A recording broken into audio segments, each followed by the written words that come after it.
इसके लिए एक पॉइंट आपसे कहता हूं, हम सब ने सुना होगा, थोड़ा कंट्रोवर्शियल किसी को लग सकता है। अलेक्जेंडर आया, पोरस को हराया, पोरस को बंदी बनाया, फिर पूछा कि तुम्हारे साथ कैसा बर्ताव किया जाए, जैसा एक राजा दूसरे राजा के साथ करता है। पोरस को छोड़ दिया, वापस गया। रास्ते में एक ट्राइबल ने उसके ऊपर अटैक किया, जिसमें उसको चोट लग गई, और चोट लगने के बाद वो घायल हो गया, और रास्ते में अलेक्जेंड्रिया में उसकी डेथ हो गई। यही हम लोगों ने हिस्ट्री में पढ़ा है ना। पहली बात, भारतीय इतिहास में अलेक्जेंडर के आक्रमण का कोई उल्लेख नहीं है, सारा उल्लेख ग्रीक हिस्टोरियंस की तरफ से। दूसरी बात, दुनिया में कोई और उदाहरण आपको याद है जब जीतती हुई फौज वापस चली गई हो? और अलेक्जेंडर जो मैसिडोनिया से लेकर पर्शिया तक जिस राजा को जीता, उसका सर धड़ से अलग कर दिया, और यहीं उसके हृदय में इतनी करुणा उत्पन्न हो गई कि उसने पोरस को छोड़ दिया। तीसरा, विश्व विजय करती हुई लौटती सेना पर कबीलों ने अटैक कर दिया।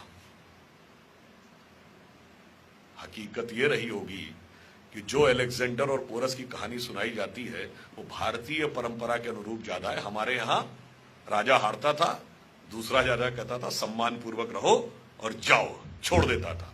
जैसे पृथ्वीराज चौहान ने मोहम्मद गोरी को कई बार छोड़ा।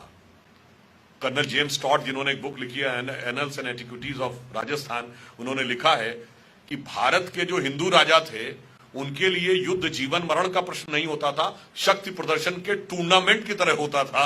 वो स्पोर्ट्समैन स्पिरिट से युद्ध लड़ते थे, युद्ध खत्म होने के बाद छोड़ दिया करते थे। लॉजिकल ये है कि अलेक्जेंडर हारा होगा, बंदी बनाया गया होगा, पोरस ने उसको छोड़ दिया होगा, और हारी हुई फौज पे ट्राइबल्स अटैक करते हैं। हॉलीवुड की मूवी देखिएगा, अलेक्जेंडर, उसमें दिखाया गया है कि वो हार गया था और युद्ध में घायल हुआ, और उसके बाद सुनिए, एक हारी हुई फौज जा रही थी जिसका राजा रास्ते में मर गया। अब वो फौज जो बड़े जलवे से निकली थी अपने देश से कि विश्व विजय करने जा रहे हैं, क्या कहानी सुनाती अपनी जनता को? कि हम गए, हार के वापस आ गए, और राजा रास्ते में मर गया। उसे कुछ तो बताना ही था कि हम क्यों वापस आए। तो कहानी उसी हिसाब से बनाई गई, और धीरे धीरे हमको ये बात समझ में आ गई। दूसरा उदाहरण देता हूं, Aryan invasion theory. Aryan invasion theory कब आई? 1850 के आसपास। क्यों आई 1850 के आसपास? Sanskrit is the mother of all the languages, ये कहने वाला कोई हिंदुस्तानी नहीं था, सर विलियम जोन्स थे, जो कि ये कलकत्ता हाई कोर्ट के जज थे ब्रिटिश टाइम में, जिन्होंने Royal Asiatic Society of Bengal बनाई। पर उन्होंने ये सिद्ध कब किया? 1780 और 90 के आसपास। अब ये फॉरेनर्स के लिए बहुत बड़ा झटका था कि आप तो हुकूमत कर रहे हैं और आप जिसको गुलाम बना के बैठे हुए हैं उसकी लैंग्वेज की सुपीरियरिटी आपसे ज्यादा है। फिर उन्होंने कहा भारत एक देश था ही नहीं कभी, इट वाज नेवर एक यूनाइटेड कंट्री। तो 1837 में जेम्स प्रिंसेप ने अशोक का साम्राज्य खोज लिया। अब ये पता चला कि इतना बड़ा एंशिएंट एम्पायर था, बर्मा से लेके और अफगानिस्तान तक, एरिया में यूरोप के बराबर, आबादी में यूरोप से डबल, इजिप्ट से लेके जापान तक उसका इंपैक्ट था। तो अब क्या करें? अब तो पॉलिटिकली भी हमसे सुपीरियर दिख रहे हैं, नॉलेज में भी हमसे सुपीरियर दिख रहे हैं, लैंग्वेज में भी हमसे सुपीरियर दिख रहे हैं। तो अब एक ही तरीका है कि ये सुपीरियरिटी हम लेके आए थे, और वहां से आर्यन इन्वेजन थ्योरी आकर खड़ी हो गई। तीसरी फॉल्ट लाइन हमारे यहां बनाई जाती है, दलित समाज को स्थान नहीं दिया जाता था, उनके साथ बहुत भेदभाव किया जाता था। मैं पूरी विनम्रता से पूछना चाहता हूं, भारतीय संस्कृति के दो सबसे बड़े महाकाव्य, रामायण और महाभारत, दोनों के रचयिता कौन? महर्षि वाल्मीकि। आज की परिभाषा के अनुसार जो वाल्मीकि समाज है वो किस कैटेगरी में आता है? दलित। महर्षि वेदव्यास कौन? आज की परिभाषा के अनुसार कौन? सहजी समझा जा सकता है। और अगर यह सत्य था तो संत दादू, संत नामदेव, संत रैदास, संत कबीर, दक्षिण भारत के संत थिरुवल्लुवर, ये सब उस वर्ग में पैदा होकर सम्मानित संत हुए। रानी झलकारी बाई, ऊदा देवी पासी, राजा बिजली पासी, राजा भी हुए।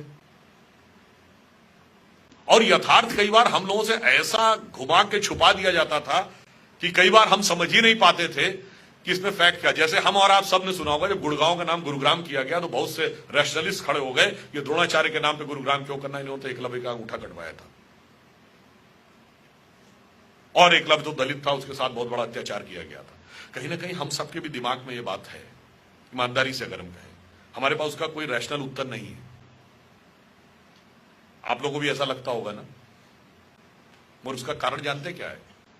महाभारत में एकलव्य का उल्लेख कहां है? आप लोगों में से कितने लोगों ने पढ़ा है? हमारे में से 99 लोगों ने वो नहीं पढ़ा। इवन चैप्टर भी नहीं पता होगा किस चैप्टर में एकलव्य का उल्लेख है। एकलव्य का उल्लेख महाभारत के वन पर्व में आता है। जब वो घटना है ना कि वो कुत्ते के मुंह में इतने सारे बाण थे और जब निकाला तो एक भी जगह पे उसके खून नहीं लगा हुआ था, तो अर्जुन चकित हुए कि इतना बड़ा धनुर्धर कौन आ गया। तो वो एकलव्य प्रकट होता है और द्रोणाचार्य उससे पूछते हैं तुम्हारा गुरु कौन है? तो वो कहते हैं आप ही हैं मेरे गुरु। उन्होंने कहा मैंने तो तुम्हें देखा नहीं, मैंने तो कभी जाना नहीं, तुम गुरु कैसे हो गए? एकलव्य तुम अपना, वो पूछते हैं बालक तुम अपना परिचय दो। तो एकलव्य कहता है मैं मगध नरेश जरासंध के प्रधान सेनापति हिरण्यधनु का पुत्र Eklavya. He was a son of the chief of the arm forces of Magadh. अब दो में से एक बात मान लीजिए, जो कहते हैं या तो मान लीजिए कि दलित कमांडर इन चीफ होते थे या एकलव्य दलित नहीं था, और दोनों ही नहीं मानेंगे और दोनों ही बातों को अपने अपने हिसाब से प्रयोग करेंगे। और वहां पर उल्लेख ये नहीं है कि तीर चलाने से किसी को रोकना है। तीर तो भील भी चलाते थे।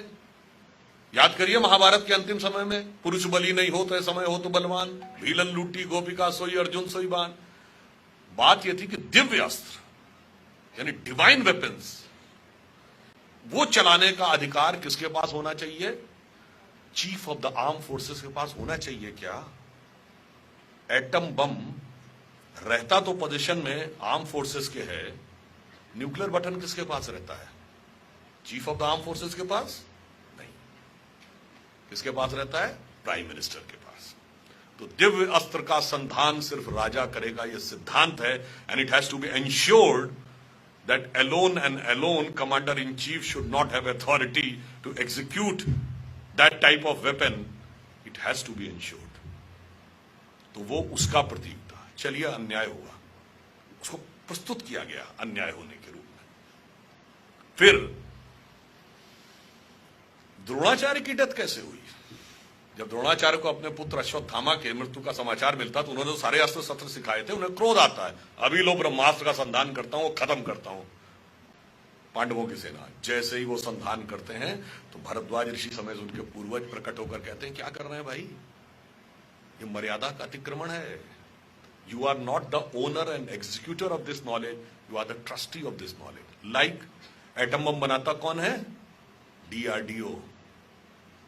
टेक्नोलॉजी किसके पास है? डीआरडीओ के पास। चलाने का अधिकार किसके पास होगा? प्राइम मिनिस्टर के पास।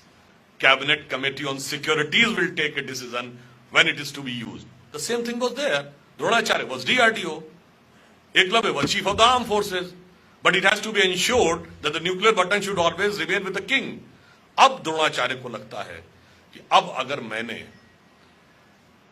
संधान नहीं किया तो पुत्र के मृत्यु का बदला नहीं ले सकता, और किया तो मर्यादा का हनन होता है। तो वो मर्यादा का हनन नहीं करते हैं, निराश होकर सारे अस्त्र शस्त्र छोड़कर जमीन पर बैठ जाते हैं और उनका सर काट दिया जाता है। So the fundamental principle is कि दिव्य अस्त्रों का संधान सिर्फ हेड ऑफ द स्टेट करेगा। इसके अनुपालन के लिए यदि एकलव्य का अंगूठा कटा तो उसी के अनुपालन के लिए द्रोणाचार्य का सर कटा। मगर चूंकि हम लोगों ने वो चीजें पढ़ी नहीं और अपने हिसाब से वो चीजें जो हमें बताई गई उससे हम कहीं ना कहीं वो लोग जो एजेंडा था ना कि हम ग्लानि हमारे अंदर होनी चाहिए, वो सेटल हो गए। दूसरा इशू बताया जाता है साहब, सीता जी को भगवान राम ने भेज दिया, बड़ा गलत काम किया, तो महिलाओं के साथ इतना बड़ा अत्याचार होता था, उनको वन भेज दिया, वनवास दे दिया। ठीक है साहब, सीता जी को तो वनवास भगवान राम ने भेजा, ये राम को वनवास किसने भेजा था? कैकेयी ने भेजा था ना। आप बताइए, दुनिया किसी वर्ल्ड की किसी कल्चर में एक वुमेन की इतनी पावर थी कि राजा को अपना डिसीजन बदलना पड़े, सौतेला बेटा उसकी वजह से जंगल में जाने को तैयार हो जाए, और राजा दशरथ ने पुत्र भी छोड़ा और प्राण भी छोड़े। एक कहावत है ना, प्राणन ते सुत अधिक है और सुतते अधिक परान, और ते दूनो दशरथ तजे वचन न दीनो जान। यानी लोग कहते हैं ना, सबसे ज्यादा प्यारा क्या होता है, प्राण या बेटा, और वो दोनों ही उन्होंने छोड़े मगर वचन नहीं छोड़ा। ये पक्ष नहीं बताया जाता है, क्योंकि माता पिता कहने में मां बेटा तो कोई ना कोई किसी का होगा, वर्ग नहीं है जिसमें डिवीजन किया जा सके। द्रौपदी को जुए पे लगा दिया है तो बहुत गलत बात थी, उससे पहले 5 भाइयों को भी तो जुए पे लगाया। बताइए, हस्बैंड वाइफ का एक दूसरे ज्यादा हक है या भाइयों का? मगर भाई भाई को नहीं बना सकते, भाई भाई कोई ग्रुप नहीं है समाज में। मैं किसी का भाई हूं, कोई मेरा भाई है, पर स्त्री पुरुष 2 वर्ग हैं, इसमें टकराहट पैदा करो, जितना टकराहट पैदा कर सको। और ध्यान नहीं रहता होगा बहुत सी चीजों में, रामायण और महाभारत दोनों का अंत कहां पे होता है? रामायण का अंत भगवान राम के राज्याभिषेक पे नहीं होता। जब अश्वमेध यज्ञ का घोड़ा लवकुश पकड़ लेते हैं, भगवान राम की सारी सेना को परास्त कर देते हैं, भगवान राम स्वयं युद्ध करने के लिए आते हैं, तब सीता माता आके कहती हैं युद्ध मत करो, ये तुम्हारे पिता हैं। तब भगवान राम अपनी गलती पर पश्चाताप करते हैं, उनसे कहते हैं कि आप वापस चलिए। सीता जी नहीं जाती हैं और धरती में समा जाती हैं। This is the end point of Ramayana. And end point of Mahabharata क्या है? युधिष्ठिर के राज्याभिषेक से नहीं, न यादवी वंश के समाप्त होने से। भगवान कृष्ण की मृत्यु द्वारका में बहिलिये के द्वारा तीर लगने से क्यों हुई थी? गांधारी के श्राप से, कि जैसे मेरे पुत्र की मृत्यु हुई ऐसे ही तुम्हारी मृत्यु होगी। इसका अर्थ क्या हुआ? दोनों ही महाकाव्य ईश्वरी शक्तियों की आसुरी शक्तियों पर विजय पर समाप्त नहीं हो रहे हैं, ईश्वर के ईश्वरत्व पर स्त्री के सतीत्व की विजय पर समाप्त हो रहे हैं। मगर इसके बावजूद हमें दूसरे ढंग से बताया गया। मैं सिर्फ ये कहना चाहूंगा, जितने भी फॉल्ट लाइंस हैं, आप थोड़ा थोड़ा एनालिसिस, इसमें मैंने आपको कोई भी ऐसी चीज नहीं बताई जो आप सबको नहीं पता थी। केवल यह है कि हमने उसका कनेक्शन नहीं स्टैब्लिश किया था। कनेक्शन स्टैब्लिश करिए, एवरीथिंग विल बी क्लियर। और मैं सिर्फ ये कहना चाहता हूं अंत में, परिवर्तन का काल चल रहा है और परिवर्तन का दिशा निर्देश उंगली करती है। उंगली को सही ढंग से प्रयोग करेंगे तो सही दिशा में देश जाएगा। और ये भी आप तय मान लीजिए कि ये डिसाइडेड है, this is decided by destiny कि ये होना है। आप कहेंगे कैसे मान ले जी? मैं आपसे पूछता हूं, 1 जनवरी 1901 को जब इस देश में सूरज उगा तो इस देश में किसकी सरकार थी? अंग्रेज की। 1 जनवरी 1951 को किसकी सरकार थी? कांग्रेस की। और 1 जनवरी सन 2001 को जब 21वीं सदी के पहले सूरज की पहली किरण इस धरती पर पड़ी तो किसकी सरकार थी? अटल जी के नेतृत्व में हमारी सरकार थी। और अगले दशक में मोदी जी के नेतृत्व में स्पष्ट बहुमत आया। इसका मतलब क्या हुआ? यह नियति का संकेत है। This is the design of destiny. जिस तरफ हम जा रहे हैं, जो मैंने पहले कहा था, हर 20 साल में बदल रहा है। अब आप ये समझ लीजिए कि भगवान कृष्ण ने भी जब गीता में पूरा उपदेश दे दिया था, उसके बाद भी अर्जुन को कॉन्फिडेंस नहीं आया था। जब तक भगवान ने विराट रूप दिखाकर कहा, देखो ये तय है, ये होना है और तुम्हें राज करना और इन्हें जमीन पे पड़े होना है, तो अर्जुन ने कहा, महाराज जब ये तय ही है तो फिर काहे बात का खून खराबा करना? आप पलक झपकाइए और ये सिंहासन पे मैं बैठा हूंगा, ये जमीन पे पड़े होंगे। तो भगवान कृष्ण ने कहा, देखो तय तो है, मगर मिलेगा कर्म के सिद्धांत के अनुसार, हम उसे बदल नहीं सकते। इसलिए डेस्टिनी तय है, बदलना तय है, बस आपको उतना काम करना है। जैसे आपके मोबाइल में कोई गीत रिकॉर्डेड है तो बजना तो उसका तय है, बस एक बार पुश बटन यूं करना है और आप देखिए उसके बाद बजना शुरू हो जाता है। इसलिए अंत में कहते हुए अपनी बात समाप्त करूंगा कि India is considered as the youngest nation in the world. This is truth, but this is half truth. The full truth is that we are youngest nation in the oldest civilisation. We are having a promising future and the golden past. And it is only India which can give the solution to the entire world for all when it is called the clash of civilizations. We are the only having capability to give a coherence in the various clashes because we are having capability to create coherence in the divergent issues. इसलिए मैं सिर्फ ये कह के समाप्त करूंगा कि गौरवशाली था भूत, भविष्यत भी महान है। गौरवशाली था भूत, भविष्यत भी महान है, अगर संभालें आप उसे जो वर्तमान है। धन्यवाद।